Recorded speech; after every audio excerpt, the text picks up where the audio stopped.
안녕하십니까? 우리 사경의 둘째 날 오신 여러분들 진심으로 환영합니다. 제가 단추를 잠갔다가 오늘 밥을 또 너무 맛있게 먹어서 이게 숨이 막혀서 단추를 풀었습니다. 성경에 보면 밥을 먹는 이야기가 굉장히 많이 나옵니다.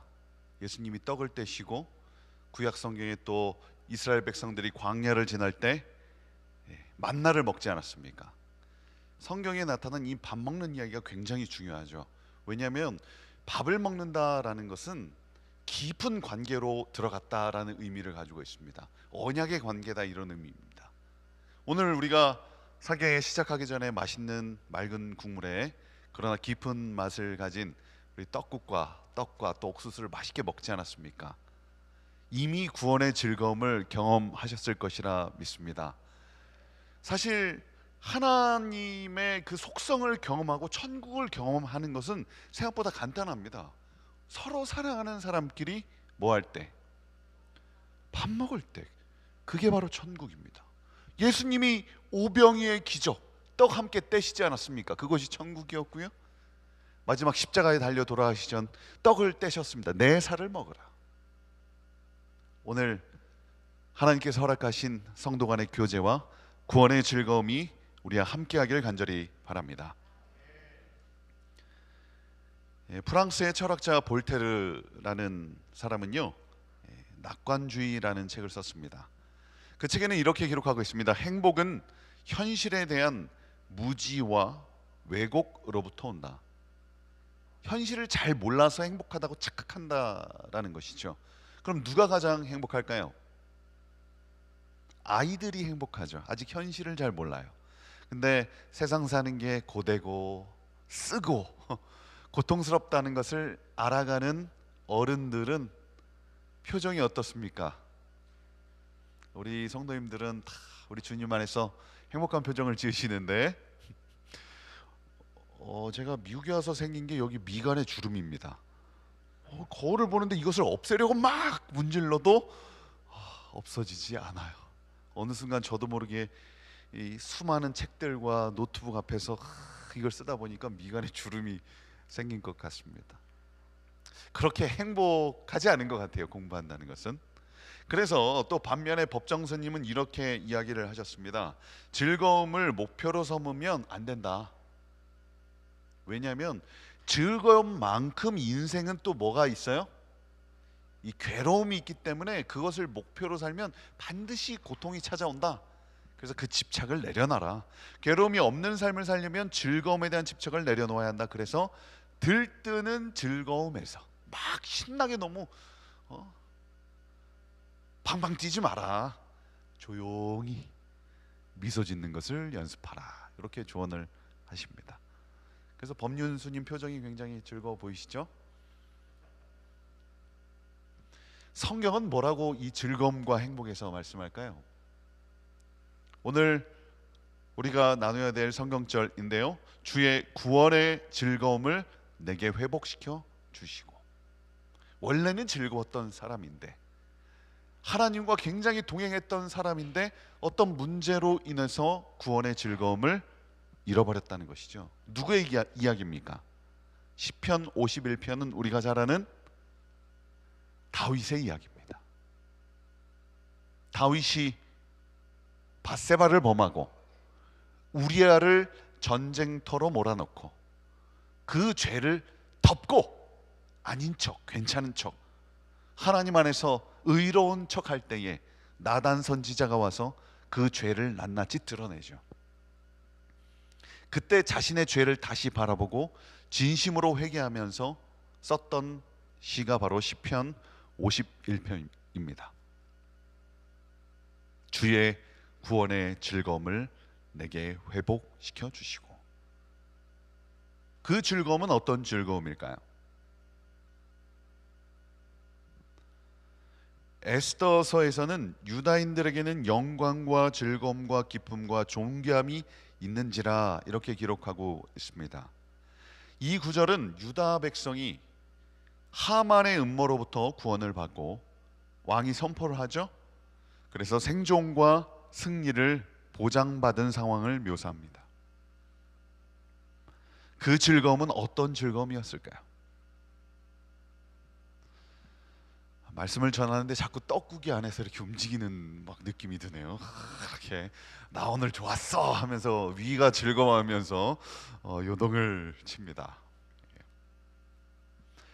시편 51편을 살펴보면서 우리 안에 우리 구원의 즐거움을 경험해 보셨습니까? 해보지 못해 보셨습니까? 다 해보셨잖아요. 적어도 그래도 재림교회 안에서 20년, 30년, 50년 앉아있고 교회에 헌신하신 분들은 다 그 구원의 즐거움이 무엇인지 알기 때문에 이 자리에 앉아있어요. 세상이 줄 수 없는, 그 세상의 어떤 것과도 바꿀 수 없는 내가 만난 예수 그리스도가 우리 안에 있지 않습니까? 그 기쁨 때문에 이 자리에 앉아있지 않습니까? 저는 아직도 초등학교 6학년 때 저희 어머니가 새벽에 그 형광펜, 사인펜으로 막 성경에 줄을 그으면서 읽었던 그 모습이 아직도 기억이 납니다. 그 성경을 읽는 어머니의 그 모습 굉장히 행복해 보이셨어요. 제가 한 3학년, 4학년 때까지만 해도 엄마가 굉장히 신경질적이고 저한테 막 짜증을 내고 막 야단치고 그래서 제가 커서 물어봤습니다. 그때 왜 그렇게 나한테 짜증을 냈냐 그랬더니 인생이 너무 힘들었어. 그럴 수 있어요. 그러나 그럼에도 불구하고 우리가 말씀을 통하여 살아계신 하나님을 만난 우리 성도님들은 그 즐거움을 아실 거예요. 근데 문제는 뭐냐면 자꾸 그것을 잊어버려요. 뭔가 우리의 영적인 삶 속에 뭔가 병이 생겼어요. 그래서 그 즐거움이 그렇게 잘 느껴지지 않고 사라진 상태로 그렇게 살아가는 분들도 계실지도 모르겠습니다. 시편 51편의 말씀을 통해서 그 구원의 즐거움을 어떻게 다시 회복할 수 있을지 살펴보도록 하겠습니다. 첫 번째는 죄의 용서를 다시 경험하는 것이요. 하나님이여 주의 인자를 따라 내게 은혜를 베푸시며 하나님의 품성을 의지합니다. 죄를 용서하시는 하나님을 다시 찾습니다. 주의 많은 긍휼을 따라 내 죄악을 지워 주소서. 나의 죄악을 말갛게 씻기시며 나의 죄를 깨끗이 제하소서. 나는 죄악 중에 출생했습니다. 내 죄성을 가진 내 본능 자체가 죄이기 때문에 나는 어쩔 수 없습니다. 나를 정결하게 해주십시오. 그래서 우리는 매일 어떤 기도가 필요하냐면 나의 죄를 정결케 하여 주시옵소서라는 기도가 아침 저녁으로 필요한 존재들입니다. 이 기도를 하는 사람은 그 즐거움이 회복될 수 있어요. 그러나 일주일 동안 싸우고 다투고 세상에 찌들고 막 살다가 안식일에만 와서 안식일 죄를 용서해 주세요 이러면 즐거움이 잘 생기지 않아요. 매일 매순간 우리는 그리스도의 십자가를 붙잡아야 합니다. 성경에 나타난 이 구원에 대한 그림 언어들이 있습니다. 구원에 대해서 다양하게 묘사를 하는데요. 첫 번째는 양자됨입니다. 이 고아처럼 사는 우리를 뭐 삼아 주신 것입니까? 자녀 삼아 주신 것이죠. 그래서 아들로 삼아 주시고 딸로 삼아 주시는 것을 구원으로 그렇게 묘사가 됩니다. 또 하나는 화해이죠. 관계가 깨졌어요. 그 관계가 다시 회복되는 것이 성경의 이야기입니다. 또 하나는 새로운 피조물이에요. 그래서 우리가 잘 아는 요한복음의 말씀처럼 구원을 뭘로 묘사합니까? 물과 성령으로 거듭난다, 다시 태어난다. 세상이 줄 수 없는 이 죄악된 세상에서 얻을 수 없는 하나님의 생명이 우리의 것이 될 수 있다고 약속하고 있습니다. 그리고 오늘 우리가 이야기를 나눌 칭의입니다. 칭의가 무엇입니까?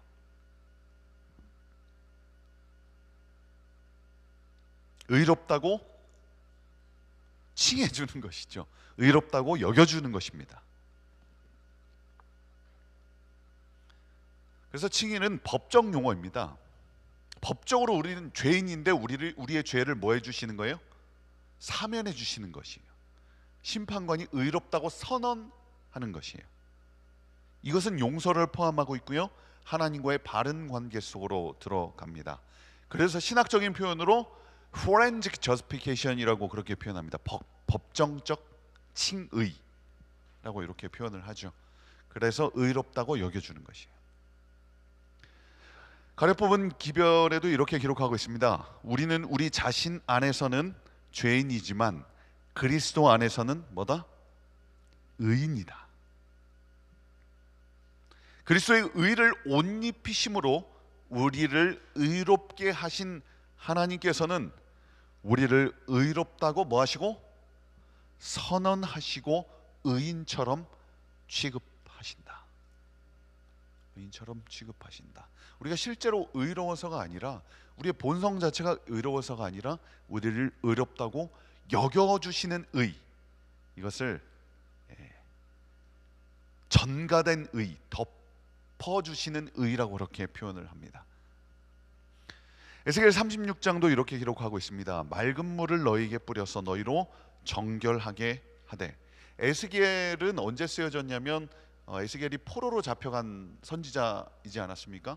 이스라엘의 회복을 소망하면서 에스겔서를 기록했습니다. 회복되는 방법이에요. 사실 우리가 처음 거듭나는 그 경험을, 물과 성령으로 거듭나잖아요. 그 경험을 다시 회복시켜 달라고 기도하는 것이죠. 너희 모든 더러운 것에서와 모든 우상 숭배에서 너희를 어떻게 합니까? 정결하게 할 것이며.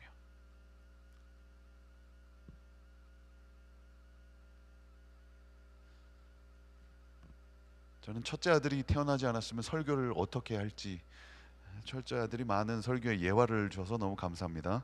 둘째 아들은 이야기할 게 별로 없어요. 너무 말을 잘 들었어. 정말 모범생이에요. 그래서 우리 학교 상담하러 가잖아요. 너무 스윗 보이다, 너무 월카하다, 나 공부도 열심히 하고, 맨날 그 얘기만 들어요. 근데 첫째 아이는 뭐 어렸을 때는 어떤 아이를 물었다고 연락이 와서 음료수 싸들고 그 부모님한테 가서 죄송합니다 무릎 빌고, 미국에 와서도 한국에서도 그런데 미국에 와서도 그 선생님이 가정 통신문을 내주는데 그 신호등 색깔로 표현해 주더라고요. 잘한 날은 초록색, 노란색은 경고, 빨간색은 굉장히 위험하다. 근데 가자마자 빨간색을 막 받아오더라고요. 그래서 첫째 아이가 어렸을 때인데요, 어느 날 저희 집사람이 저에게 문자를 보냈습니다. 여보, 빨리 와서 시우를, 정확한 표현이 시우를 구원해 주세요, 구해 주세요, 이 표현이었어요. 저 녀석이 4살인데 어린이집을 갔다 와서 20분씩 만화 영화를 보여줍니다. 이제 그때 당시 보던 게 부르미즈라는 건데요, 저는 본 적도 없습니다. 20분이 지나면 그만 봐 하면 이제 멈춰야 되는데 이 녀석이 멈추질 않는 거예요. 벌써 고집을 피우기 시작합니다. 근데 그때 둘째가 태어나서 저희 집사람이 굉장히 힘든 상황이었어요. 지쳐있는 상황이었어요. 그래서 그냥 뒀대요. 한번 언제까지 보나. 제가 그 문자를 밤 10시에 받았습니다. 5시간 차를 몰고서 집으로 막, 그때 제가 삼육대학에서 근무하고 있었을 텐데요, 막 갔어요. 문을 딱 여니까 저러고 있는 거예요. 심장이 벌컥벌컥, 그 아빠의 그 본능이 이제 나오기 시작하는 거죠. 막 여러 생각이 들었어요. 첫 번째로, 저 컴퓨터를 오늘 부셔야 되나, 그거 다 똑같이 생각하시잖아요. 두 번째로는 저 부르미즈 만든 저 아저씨 찾아가가지고 왜 이렇게 재밌게 만들어서 애들을 저렇게 빠지게 하냐 막 따지고 싶고, 세 번째, 오늘 너의 뭐를, 다리 몽둥이를 잘하시네요, 부서뜨려야. 화가 굉장히 났죠. 이거는 어렸을 때 꺾지 않으면 또 안 되지 않습니까? 저런 좋지 않은 버릇들은. 다가갔어요. 제가 갔는데도 쳐다보질 않더라고요. 저도 모르게 이 아이를 꽉 안아줬어요. 그리고 말했습니다. 시우야, 아빠가 미안해. 지켜주지 못해서 미안해. 그리고서 이 아이를 화장실로 데려가는데 뭐라고 말해요? 아빠 하나만 더. 깨끗이 씻겨줬습니다. 사실 4살짜리 아이는요, 저 부르미즈나 뽀로로 이런 것을 이길 수가 없습니다.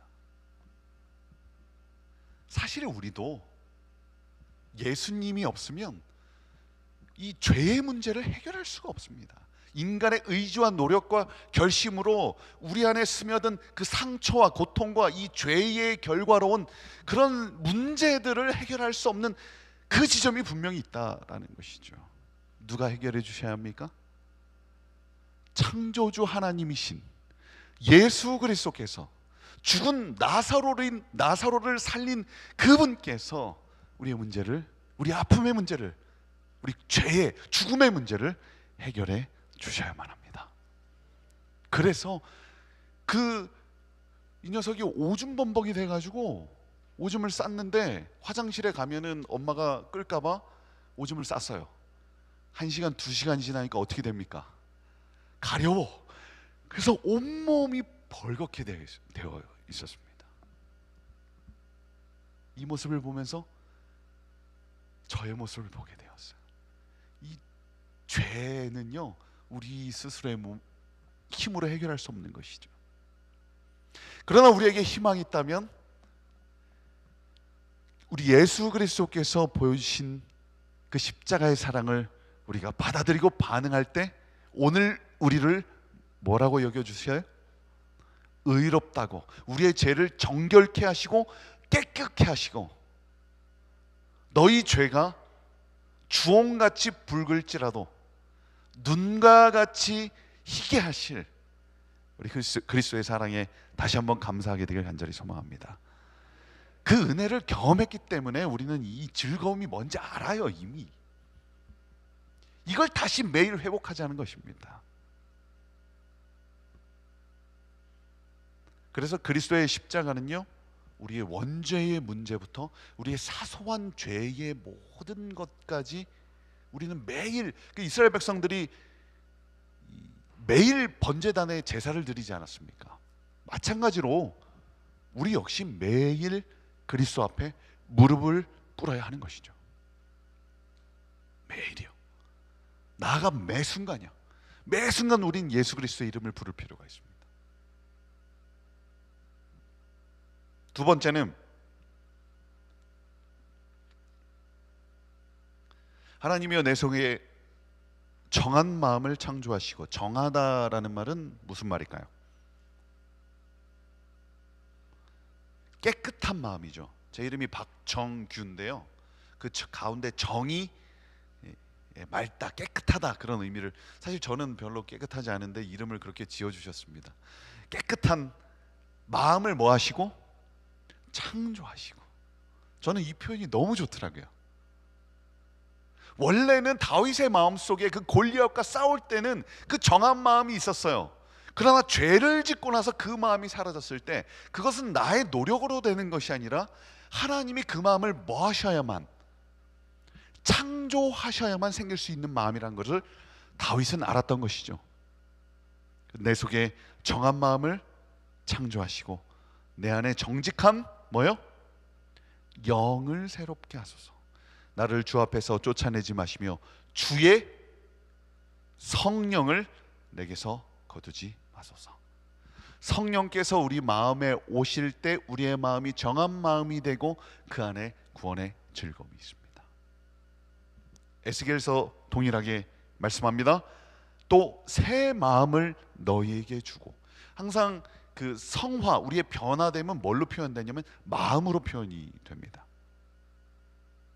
그러니까 우리가 겉으로는 하나님의 법을 잘 지키는 것처럼 보인다 할지라도 그 마음이 변화되지 않으면 율법을 지킨 게 아닌 것이죠. 근데 이 마음의 변화는 쉬워요, 어려워요? 우리 오래 또 신앙생활 하셔서 아시지 않습니까? 누군가를 용서하고 사랑하는 그 새 마음이란 것은 결국 내 힘으로 되지 않는다는 것을 깨닫게 돼요. 저것은 새 영이 필요합니다. 새 영을 너희 속에 두며 너희 육신에서 굳은 마음. 굳은 마음은 무엇일까요? 악한 마음, 미워하는 마음, 시기하는 마음, 이게 너무 쉬워요. 인생의 진리는 이미 3살 4살 때 다 배워요. 부모님한테 학교 가서 사이좋게 지내라, 너하고 나는 친구 되어서 사이좋게 지내자. 뭐 하면 새끼손가락 꼭꼭 걸고 약속해. 이 약속한다고 됩니까? 쉽지 않습니다. 이미 어렸을 때 다 배웠는데 이 굳은 마음이 우리 안에 여전히 있다는 것이죠. 이것을 제거할 수 있는 유일한 해결책은 하나님의 영입니다. 문제는 우리가 이것을 찾지 않는다는 것이.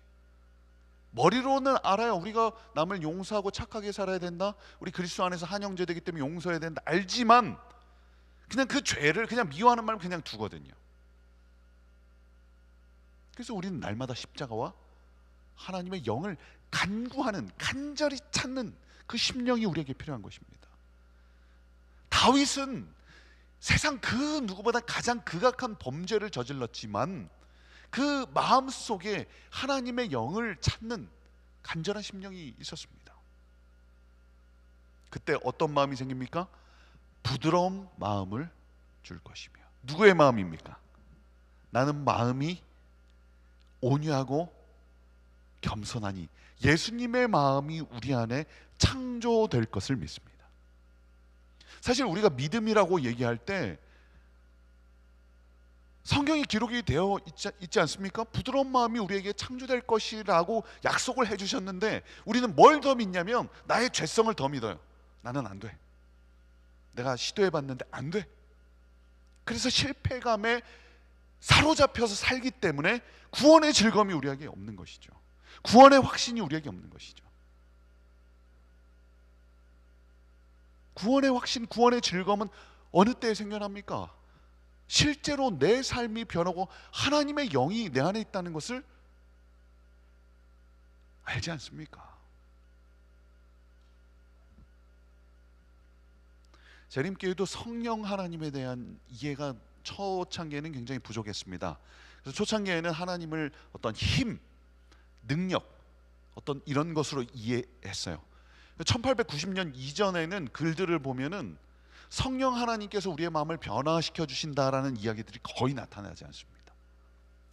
근데 성령 하나님을 누구로 이해하기 시작했을 때, 화이트 부인도 이 질문을 했습니다. 화이트 부인, 그 성령께서 하나님 인격을 가지신 하나님입니까? 라고 물었을 때 나도 아직 잘 모르겠다, 이렇게 말씀하셨어요. 1890년 초반만 해도. 근데 1893년에 오피셜하게 성령은 하나님이시다, 인격을 가지신 분이시다 라는 기록이 처음으로 등장하기 시작합니다. 그 이후에 쓰여진 책이 무엇이냐면 생애의 빛이 그 무렵에 쓰여졌고,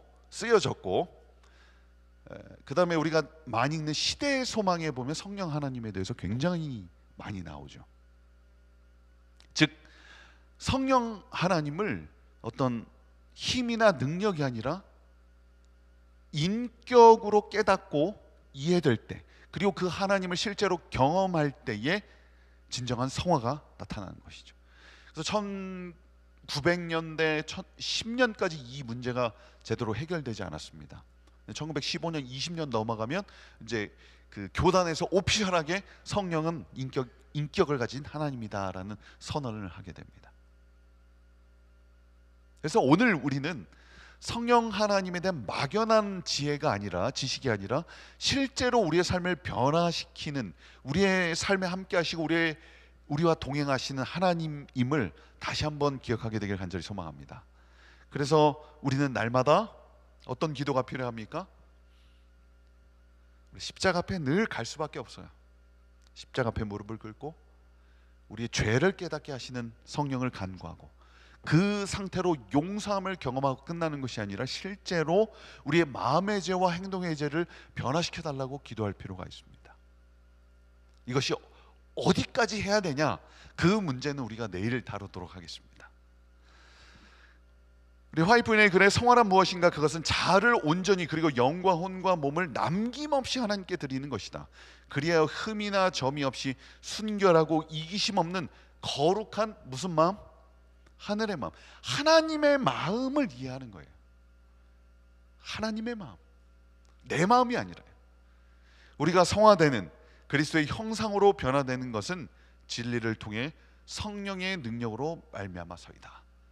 요것을 다른 표현으로 이렇게 기록하고 있습니다. 참된 성화는 마음을 다해 누구를 사랑하고 하나님을 사랑하고 그의 계명과 율례 안에서 흠 없이 사는 것이다.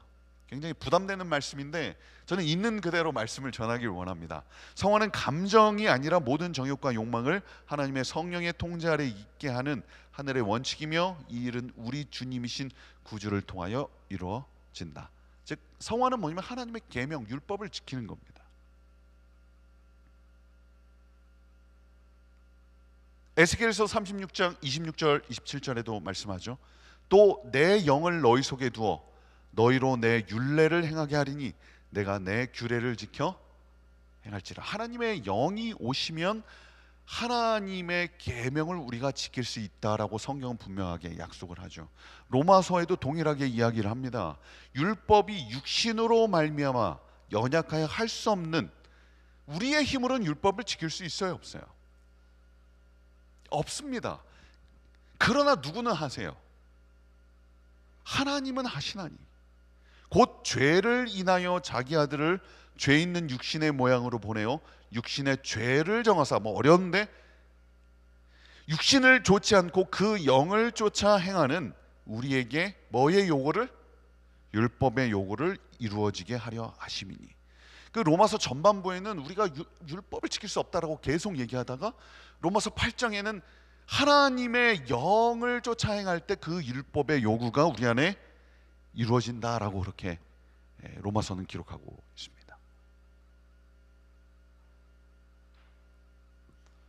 그렇다면 하나님의 계명을 지키는 것은 무엇입니까? 하늘 나라에 가면, 천국에 가면, 저기 하늘나라에 가면 10계명이 있을까요, 없을까요?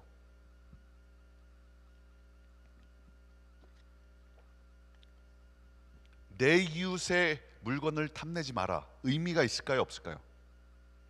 온 우주의 주인이 하나님과 함께 우주의 왕자에게 남의 물건, 저 옆에 저 친구가 가진 저 금으로 된 신발이 되게 나도 갖고 싶다, 이런 생각이 들지 않을 것입니다. 십계명은 죄가 들어온 세상에 주어진 하나님의 법이에요. 핵심은 무엇입니까? 율법의 핵심은 무엇입니까? 하나님을 사랑하고 나를 사랑하는 것이 아니라 타인을 먼저 사랑하는 게 하나님의 법이에요. 이 원칙들은 죄가 들어오기 전이나 죄가 끝난 그 세상이나 영원히 변치 않는 하나님의 품성입니다. 근데 우리의 착각은 무엇이냐면 하나님의 법을 어제도 말씀드린 것처럼 하나의 카테고리로 그냥 단순화시킨다는 것이죠. 모세의 법, 신약의 교훈들을 다 지켰어요. 그러나 그 안에 뭐가 없으면, 사랑이 없으면 아무것도 아니라 사도 바울이 그렇게 말씀하시지 않았습니까? 우리의 모든 원칙과 목록과 율법에 대한 이해는 무엇과 연결해야 되냐면 하나님의 품성과, 하나님의 품성이 사랑과 연결이 될 때 진짜 율법을 지키는 게 되는 것이죠. 근데 우리는 어떤 착각을 하냐면, 내가 이제 음식에 대한 부담이 굉장히 있었는데 이 음식의 문제를 해결했어요. 그 욕망이 사라졌어요. 그것을 사라졌다고 해서 내가 율법을 지켰다, 나는 이제 해방되었다가 아니라, 그 문제가 하나님의 품성인 사랑과 연결되지 않으면 그것은 율법을 지킨 게 아닌 것이죠. 우리가 목숨을 걸고 안식을 지키지 않았습니까? 예전에 우리 선배님들은 군대에서 또 여러 사회 직장 생활에서 목숨을 걸고 안식일 10계명은 문자적으로 지켰을지는 몰라요. 그러나 그 안에 하나님을 향한 사랑이 없다면, 이웃을 향한 사랑이 없다면 그것을 예수님은 뭐라고 얘기했냐면 바리새인들, 독사의 자식들이라고 그렇게 얘기를 한 거죠. 하나님의 진정한 품성 없이 계명을 지키는 것은 굉장히 더 위험한 것이 될 수 있다는 것이죠.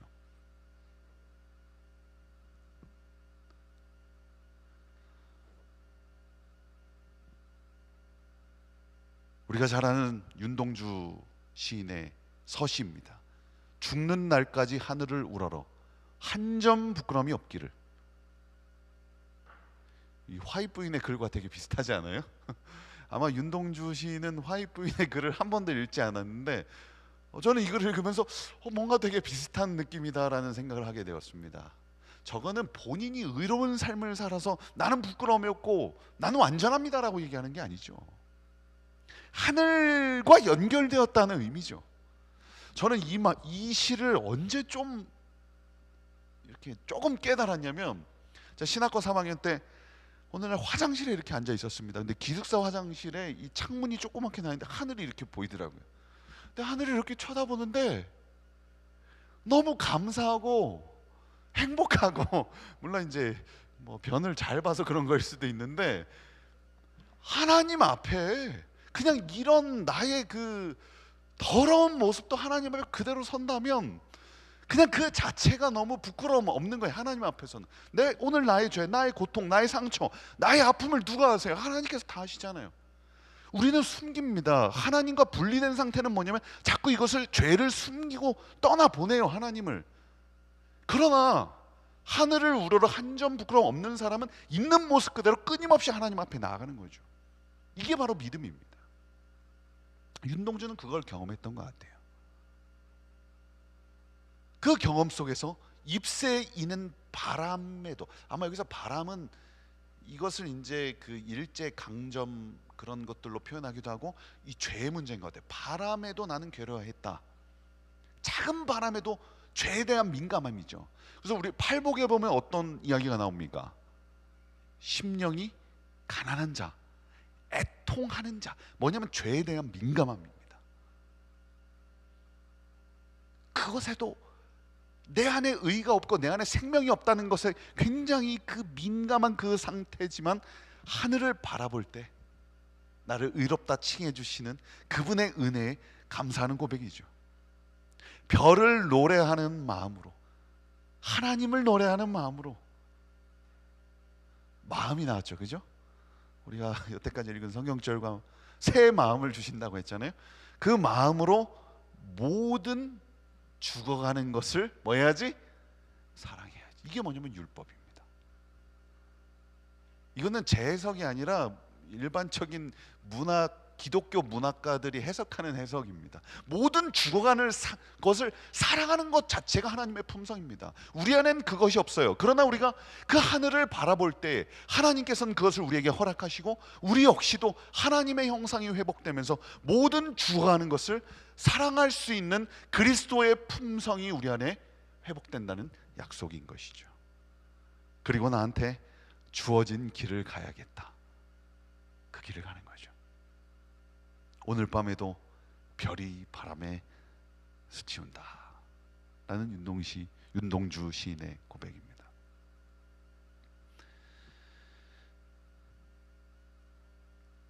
그렇다면 성화는요, 성령께서 하시는 일이잖아요. 그렇다면 우리는 뭘 할까요? 가만히 이렇게 있으면 뭐가 변하나요?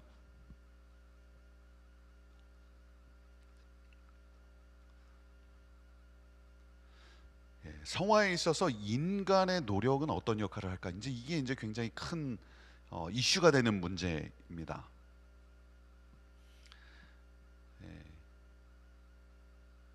시작은 전적인 하나님의 은혜입니다. 내 노력이 어느 정도 들어가느냐, 이것은 문제가 아니고 전적인 하나님의 은혜를 다 그렇게 주장을 하죠. 하나님의 역사에 따른 순종, 하나님의 주권, 칭의 받은 자는 반드시 뭐가 됩니까? 성화가 저절로 이루어지는 것입니다. 열매가 맺혀져요. 이게 진짜 칭의라는 거예요.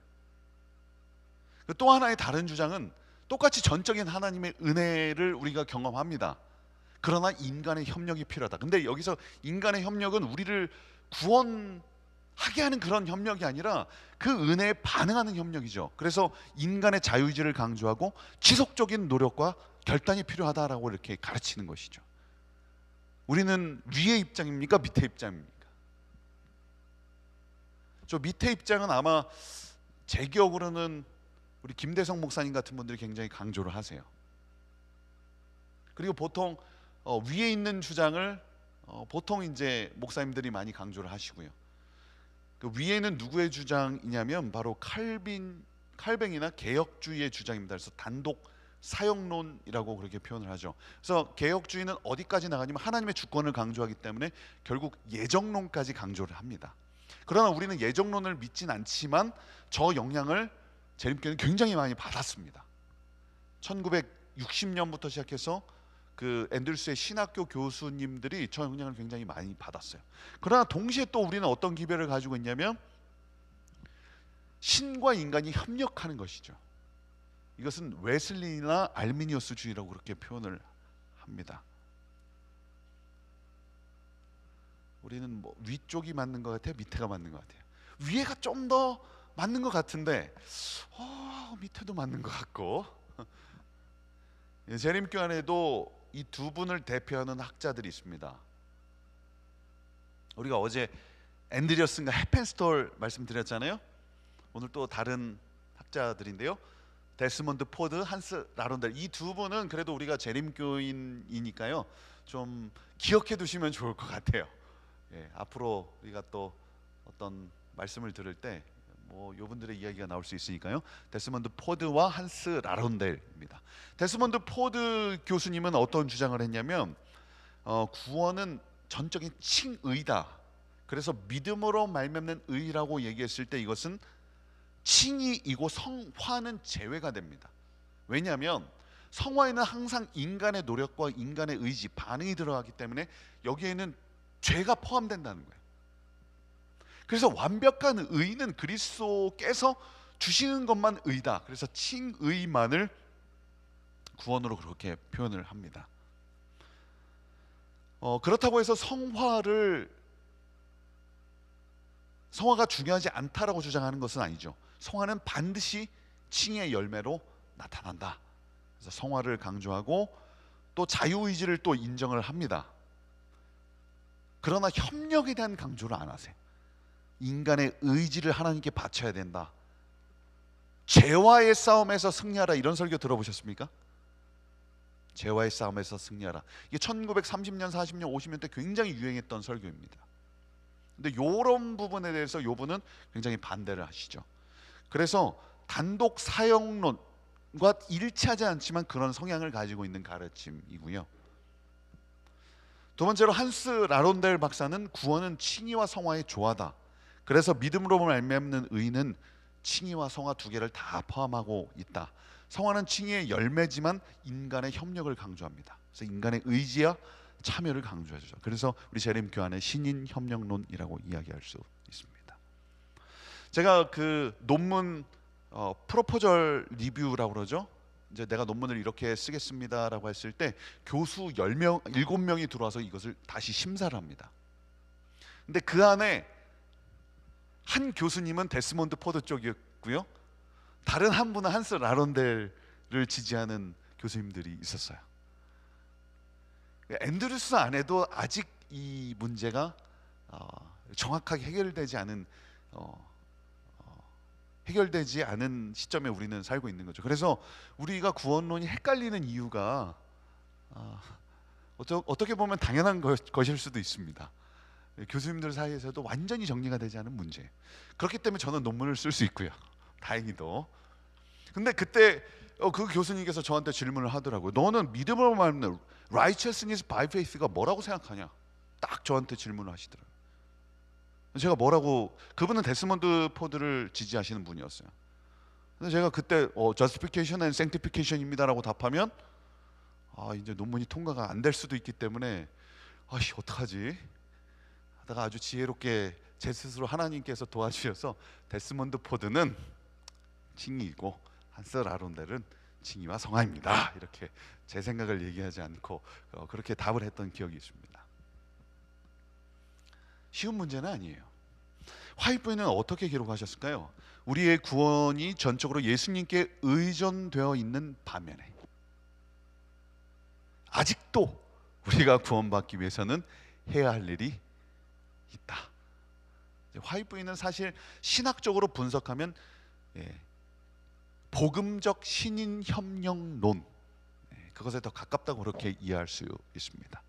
사도는 두려움과 떨림으로 너희의 구원을 이루라. 그의 선하신 뜻을 너희 안에서 계획하시고 이루시는 분이 하나님이시기 때문이라고 말한다. 우리가 해야 할 일은 하나님께서 하셔야 하는 일에서 독립된 것이 아니라 하나님과 뭐 하는 것이다? 협력하는 것이다. 왜 화이트 부인께서 이런 표현을 쓰시냐면 웨슬리라는 그 감리교의 창시자가 이런 표현을 쓰세요. 그래서 근데 화이트 부인께서 그 웨슬리의 영향을 많이 받았기 때문에 그 표현들을 많이 차용해서 사용하십니다. 그것은 인간의 역사로 하나님의 하시는 일에 협력하는 것이다. 우리가 은혜의 뜻을 하나님의 뜻에 조화시킬 때에 그리스도의 은혜가 우리의 결심과 협력하도록 제공될 것이다. 이거는 우리의 노력으로 구원받겠다라는 이야기가 아닙니다. 어차피 우리의 노력해봐야 하나님의 무한하신 은혜 앞에서는 어차피 0밖에 안 돼요. 우리가 100으로 노력해봐야 하나님의 은혜가 무한되면 우리의 노력은 0밖에 되지 않아요. 그럼에도 불구하고 하나님의 은혜에 참여하라. 나는 포도나무여 너희는 가지니 저가 내 안에 내가 저 안에 있으면 이 사람이 과실을 많이 맺나니 나를 떠나서는 너희가 아무것도 할 수 없음이라. 요한복음 14장에 예수님께서 말씀하십니다. 내가 처소를 예배하러 간다. 내가 약속된 보혜사 성령을 너에게 보내겠다. 그리고서 하신 말씀이 뭐냐면 나는 포도나무여 너희는 가지다. 무엇을 말씀하시려고 하시는 것이었을까요?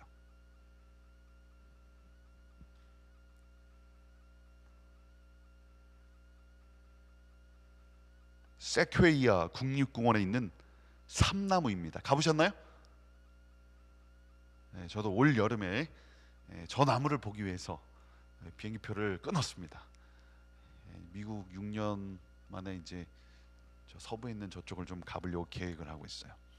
나는 삼나무요 너희도 삼나무라 하면 얼마나 나무가 멋있잖아요.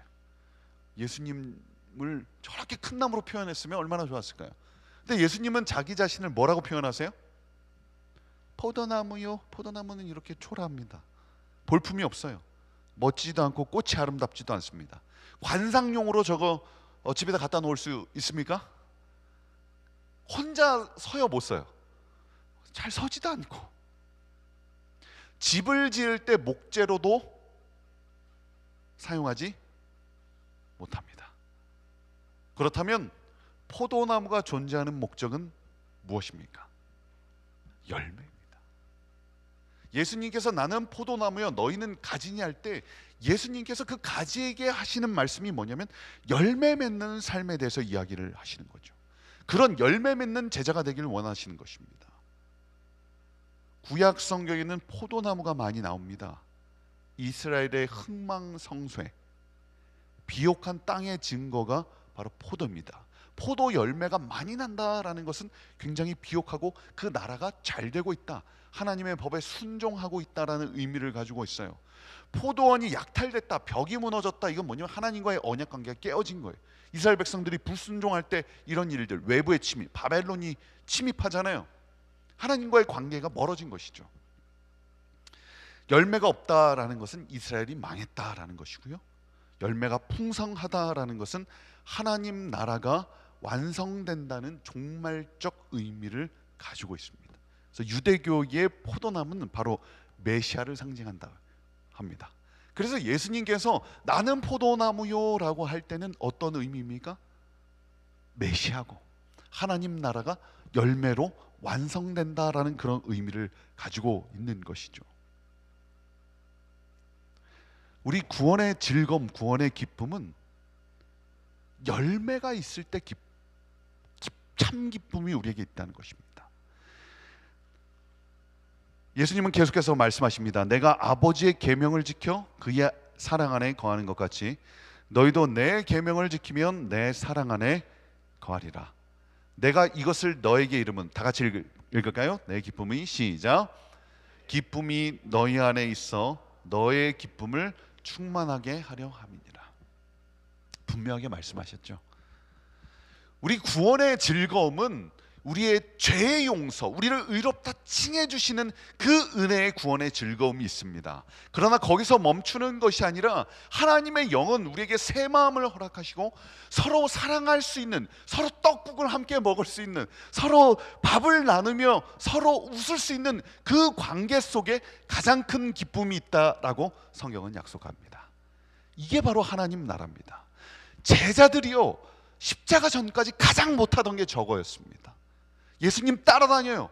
죽겠습니다, 목숨 바치겠습니다 라고 얘기하지만 서로 사랑하지 못하는, 하나님의 법을 어기는, 하나님의 천국이 임하지 않은 그 제자들의 모습을 보면서 예수님께서 마지막으로 남기신 말씀입니다. 그러나 저기서 끝나지 않고 제자들은 결국 저 말씀이 오순절 성령 때 성취가 되죠. 서로 떡을 떼며 서로 기도하며 서로 마음이 어떻게 되니라? 하나가 되니라. 그것이 바로 천국입니다. 그것이 바로 유쾌하게 되는 날, 구원의 즐거움이 회복되는 날입니다.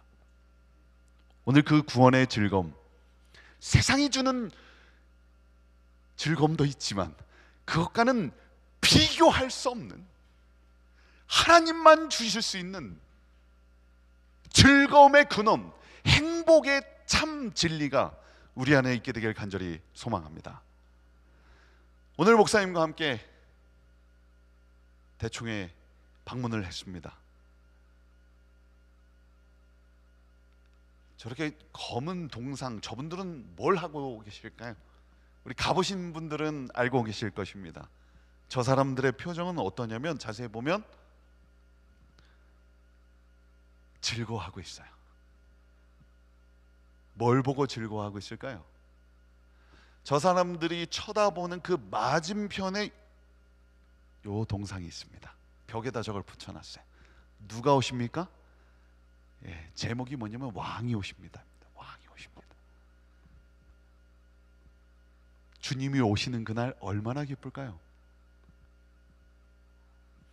유다 나라가 해방됐을 때 그 큰 기쁨을 누렸듯이 재림을 기다리는 재림 성도가 주님의 재림 앞에서 큰 기쁨을 경험했듯이 오늘 우리는 그 기쁨을 오늘 우리의 삶의 현장에서 경험해야 하는 것이죠. 구원의 즐거움은요, 예수님 재림 거기서 그 장면에서만 즐거움이 있는 것이 아니라 하나님 나라는 이미 우리 안에서 시작되었다고 예수님께서 약속하셨습니다. 그 나라가 우리 안에 있을 때 우리는 그 즐거움을 경험할 수 있다라고 성경은 약속하고 있습니다. 그 약속을 우리 믿으시죠? 믿음은 거기에 있습니다. 우리가 그것을 믿고 간구하고 찾고 그 나라를 소망할 때 그 나라가 우리 안에 이루어질 것입니다. 나아가 주님 오시는 그날, 그 기쁨이 연장되어서 주님 오시는 그날 더 환호성을 외치며 주의 재림을 맞게 되는 우리 메릴랜드 중앙교회 성도님들 되시길 간절히 소망하면서 말씀을 마치겠습니다.